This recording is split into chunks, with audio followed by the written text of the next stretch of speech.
Hello everyone, आज है 4 अप्रैल और आज इस वीडियो में हम बात करने जा रहे हैं राजेश एक्सपोर्ट्स के बारे में। 307 रुपये का शेयर है, 4.5% की बड़ी रफ्तार है और देखा जाए तो पिछले एक महीने में ये 5.5% गिरा ज़रूर है और 330 रुपये के लेवल से गिर कर ये 260-265 के करीब गया था। उसके बाद एकदम से पहिया घूमा, एक बेहतरीन एक बड़ी तेज़ी दिखाई। 2 दिनों से छोटी मोटी तेज़ी दिखा रहा था, आज फिर से एक बड़ी तेज़ी दिखाने की कोशिश करी। बात करेंगे इस वीडियो में इसके बारे में कि यार देखो, टेम्पररी जो तेज़ी आ रही है यहाँ पर बीच बीच में, उस पर भरोसा कर भी सकते हैं कि नहीं। क्योंकि देखा जाए तो ऐसी तेज़ी यहाँ पर अगर आप पिछले एक साल का ग्राफ देखोगे तो बीच बीच में बनी ज़रूर है, लेकिन हर बार वो वहाँ से गिरा है। तो देखिए, वीडियो को शुरू करो उससे पहले अगर आपने अभी तक चैनल को सब्सक्राइब नहीं किया तो प्लीज़ अभी इसे सब्सक्राइब कर लीजिए, क्योंकि आगे भी बहुत सारे वीडियोस हैं जो आपको काफ़ी ज़्यादा हेल्प करेंगे। तो राजेश एक्सपोर्ट्स 307 रुपये का शेयर है, एक साल में 50% गिर चुका है ये। अगर आप 5 साल का भी ग्राफ देखोगे तो भैया 5 साल में भी 55% का डिक्लाइन है। तेज़ी आई थी यहाँ पर पिछले 2 क्वार्टर से, जब से इसके नतीजे खराब आए हैं 950 रुपये से लगातार ये गिरा है और कहीं पर भी एक बेस कह लो, सपोर्ट कह लो, वो बनता नज़र नहीं आया। इससे पहले भी अगर आप देखोगे तो शेयर 330 रुपये पर था, ठीक है। 2 दिन की तेज़ी दिखाई, 350 पर गया, वापस गिरकर नीचे आ गया। इस बार भी कुछ ऐसा ही हो रहा है। मैं पहले भी बोल चुका हूं इस कंपनी को लेकर कि बॉटम फिशिंग करने जाओगे फंस के रह जाओगे। तो जब तक फंडामेंटली चेंज नहीं आता है तब तक दूर बैठो, तमाशा देखो। मेरा अभी भी वही पॉइंट ऑफ व्यू रहेगा। ये मत सोचना कि देखो 260 265 से अच्छी रफ्तार पकड़ी तो यहाँ से और ऊपर ही जाएगा ये। फंडामेंटली जब तक चीज़ें बेटर नहीं होती तब तक यहाँ पर एंट्री नहीं करनी चाहिए। ये चीज़ मैंने तब भी कही थी जब 350 से तेज़ी दिखाकर ये 390 पर मतलब ये गया था, एक ही दिन में बड़ी तेज़ी आई थी। मैंने कहा था फंसना मत यहाँ पर। ये मैंने तब भी कहा था जब 330 से तेज़ी दिखाकर 345 एक ही दिन में चला गया था, तब भी मैंने कहा था कि तेज़ी के पीछे की कोई वजह नहीं है। और अब भी मैं कह रहा हूँ कि जो तेज़ी आई है पिछले 4 दिनों से, उसकी कोई वजह नहीं है। तेज़ी यहाँ पर आई है, उसकी कोई वजह नहीं है, कोई ऐसा इंप्रूवमेंट नहीं आया जिसके चलते आप भरोसा कर लो। यहाँ पर अगर हम वॉल्यूम्स की बात करें तो 14 से 15 लाख के आसपास के शेयर यहाँ पर ट्रेड होते नजर आए। इतना ही नहीं, एक टाइम ऐसा भी था जब ये 1000 रुपये से भी ऊपर ट्रेड कर रहा था। मार्केट कैप इसका 9000 करोड़, मतलब 9000 करोड़ के आसपास का देखने को मिल रहा है। लगातार इनका मार्केट कैप रिड्यूस हुआ है। कंपनी अगर आप देखोगे तो कंपनी में डिविडेंड की अगर मैं सबसे पहले बात करूं तो 1 रुपये पर शेयर का पे कर रहा है। इस साल मुझे लगता है कि शायद पे नहीं करेंगे डिविडेंड, क्योंकि पैसा उस तरीके से कमा नहीं रहे। पिछले 2 क्वार्टर में कोई खास पैसा नहीं कमाया इन्होंने। यहाँ पर क्वार्टरली रिजल्ट्स की बात की तो अभी तक कोई डेट सामने नहीं आई कि नंबर्स कब आएंगे। कंपनी की वेबसाइट पर अगर आप जाओगे तो देखिए, कंपनी का जो काम है गोल्ड सिल्वर वगैरह का काम है इनका, ठीक, डायमंड वगैरह का जो काम है इनका।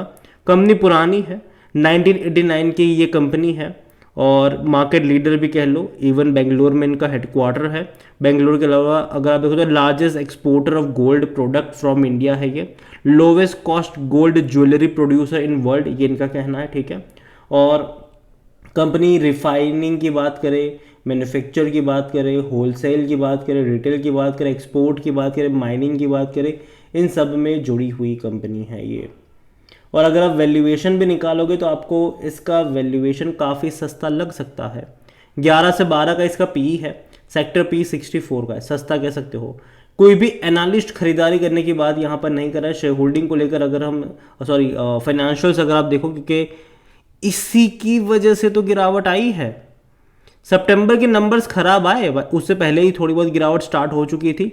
नंबर्स जैसे ही खराब आए, देखो रेवेन्यू 85,000 करोड़ से घट के 38,000 करोड़ हुआ और प्रॉफिट सिर्फ 45 करोड़ का ही कमाया, जो कि इससे पहले के क्वार्टर में 300 करोड़ तक के, मतलब 400 करोड़ तक के भी प्रॉफिट कर रही थी ये कंपनी। तो प्रॉफिट इतना गिर गया, मतलब मार्जिन के ऊपर बहुत ज़्यादा यहाँ पर दबाव पड़ा है। और इवन लास्ट क्वार्टर दिसंबर में तो भैया और ज़्यादा हालत ख़राब हुई।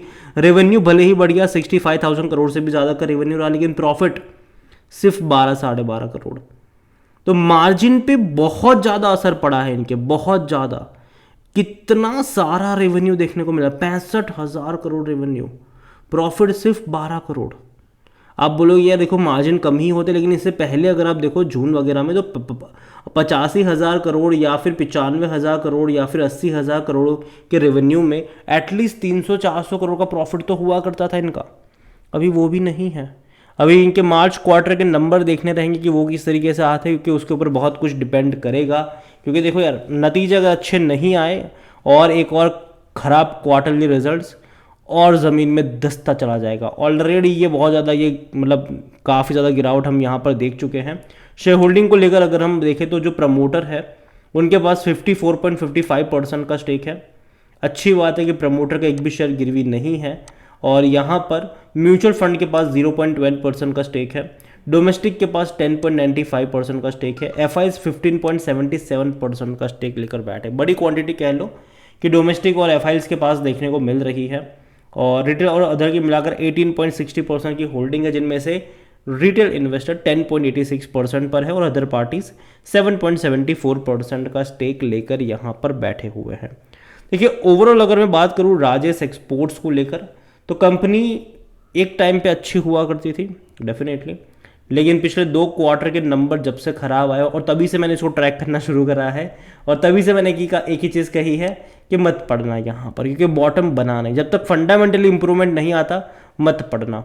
हो सके तो भाई साहब महंगा खरीद लेंगे, ठीक है, लेकिन बॉटम फिशिंग करने के चक्कर में अभी भी बॉटम बना है कि नहीं ये कोई नहीं जानता, ये कोई नहीं कह सकता।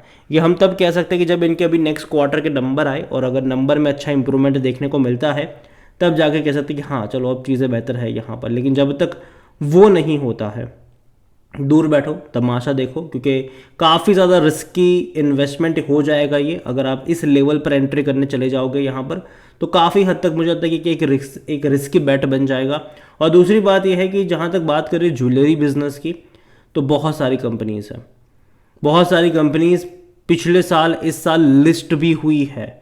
जो एसएमईज कंपनी छोटी छोटी कंपनीज है वो लिस्ट भी हुई है। तो अभी इतना ही कहूँगा कि एटलीस्ट इनके 1-2 क्वार्टर के नंबर्स को देखो, उसके बाद कोई फैसला करो। क्योंकि ग्राफ अगर आप देख रहे हो तो वो एक लगातार नीचे की तरफ आता डिक्लाइन वाला ग्राफ है और कहीं पर भी एक सपोर्ट नहीं बन रहा है। सपोर्ट तब बनेगा जब ये कुछ टाइम एक रेंज के आसपास बिताएगा और ये तब होगा जब कंपनी को लेकर एटलीस्ट कोई पॉजिटिव या स्टेबल अपडेट हमें देखने को मिलेगी। ये जो तेज़ी आई है उस पर मैं अभी के लिए भरोसा नहीं कर रहा हूं, क्योंकि ऐसी तेज़ी पहले भी आ चुकी है और पहले भी ऐसी ही तेज़ी के बाद हर बार इसने गिरावट दिखाई है। तो ये मेरा मानना है। अगेन कोई बाय सेल रिकमेंडेशन नहीं है। ये वीडियो को यहीं पे एंड करता हूं। पसंद आया हो तो लाइक करें, शेयर करें। चैनल पर अगर पहली बार है तो प्लीज़ सब्सक्राइब करें। और राजेश एक्सपोर्ट्स के बारे में आप क्या सोचते हैं वो भी आप मुझे कमेंट में लिख कर बता सकते हैं। Thank you.